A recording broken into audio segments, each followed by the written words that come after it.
You are listening to 600 Second Saga. Today's feature is An Axe by Mariah Avix. The impact of the solid pine door reverberated through the house. Faye was out of bed and running to the front door in a heartbeat. She flung the door open and stared down at her half-boy, half-falcon son. His wings twitched and stretched out as they tried to shift to arms. He croaked out the worst word. Fire. She shifted in a moment. She couldn't stay. He would be okay. He had to be. The gulch. Her husband came out of the bedroom. She dove off the edge of the porch and spread her wings. He would stay. He would raise the alarm. He would take care of Jacob. Faye angled toward an updraft. The gulch. There were always fires in the mountains, but fire could go from small and local to drawing unwanted attention quickly. She spotted the orange lick of flame and pulled her wings in. Faye aimed for the fire and let her instincts take over.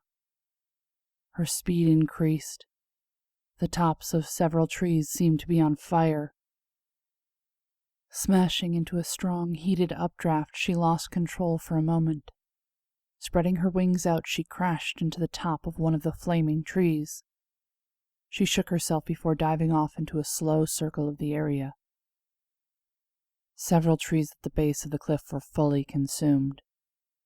The riverbed was wide and the fire wouldn't cross, but there were a few young pines growing out of the cliffside. If one of them caught, it would climb fast. The forest above was brittle from the dry spring. It could go up in hours. If she took down the 3 young pines, it would be a manageable burn. She didn't have time to get gear, but there were stashes across the forest. She pushed off the tree and flew to the nearest cache. An axe. She clutched the axe in her claws and struggled with the short flight. A blast of flaming current threw her off, and one claw lost the grip. The axe started to slip, and she made a decision, pushing the last few wing beats quickly until she was over one of the pines. Faye let go of the axe and dove down, slamming into the tree as a falcon and shifting in a moment to a woman. She reached out and caught the axe, and then she let out the growl of pain from being naked, clinging to a pine tree on the side of a cliff. She hacked at the tree and climbed down to the base. She stood leaning against the cliff and started swinging the axe at the tree, painfully aware of her bare toes just inches from the head of the axe. She switched and started swinging at the other side. Hearing the tree start to crack, she began to worry about what would happen when it fell. She had 2 more trees to take down. Faye hacked away at the tree, feeling the heat rise up along the cliff, the strong gusts creating a more dangerous space. As the tree drooped down, hanging by only a bit of the trunk, she set the axe down on the tree and took a deep breath before shifting and grabbing the axe with her claws. She waited, feeling the gusts, watching the fire, and finally pushing off the tree, realizing how exhausted she was. She dodged an updraft and landed on the next tree. She shifted back to her human form and swung the axe, lodging it safely in the tree before flying back across the gap that seemed to widen. She landed as a peregrine falcon on the top of the tree and swayed in the wind. She shifted to human and threw her weight down, falling toward the fire below her, clinging desperately to the branches. The tree swayed and cracked loudly. She shifted and was slammed by another draft. Faye let the draft carry her up. She rested for a moment, spreading her wings wide. She looped around and watched the first tree fall down the cliff and crash into the flaming trees below. 2 more trees to go. She landed on the second tree and shifted, taking up the axe and hacking away. Her mind wandered back to Jacob. He'd crashed into the door before, but never that hard. He had to be okay.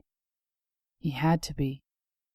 He'd saved homes, protected families, and kept their secret. He would be okay. She missed. The axe bounced off the tree and bashed into her leg. Faye shrieked in pain and clutched at her leg.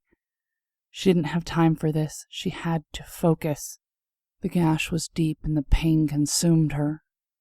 A deep roar resonated through the woods and echoed through the gulch. She threw back her head and brought her fingers to her lips, letting out an ear-shattering whistle. The roar responded, and she sighed. Not close enough yet to yell to him. She needed some cloth, something to wrap around her leg, to bind it, hold it long enough to get home. She whistled again and waited for the roar. "Jacob will be fine." The voice boomed across the gulch, and Faye looked up to see Chuck at the top of the cliff as a man. He'd probably come all the way through the forest as a bear, but had shifted back to give her the message. "I'm bleeding. Why do you have to be naked? We need to get these trees down. This one is almost done. Can you get down here?" The ache in her leg was screaming at her. "You get out of here. I can finish this." He shifted back to the form of a giant black bear and roared. Faye rolled her eyes and swung the axe one more time, lodging it deep into the last bit of the tree.